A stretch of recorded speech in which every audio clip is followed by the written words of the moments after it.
There is a technique that can reliably eliminate hiccups, and it's a technique that takes advantage of hypercontracting the phrenic nerve over a short period of time so that it then subsequently relaxes or alleviates the spasming of the phrenic nerve.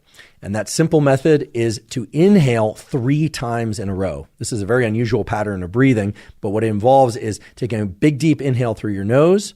Then before you exhale any air, take a second inhale through the nose, however brief that inhale might be, and then a third, even micro or millisecond long inhale through your nose to get that third inhale, and then hold your breath for about 15 to 20 seconds and then slowly exhale.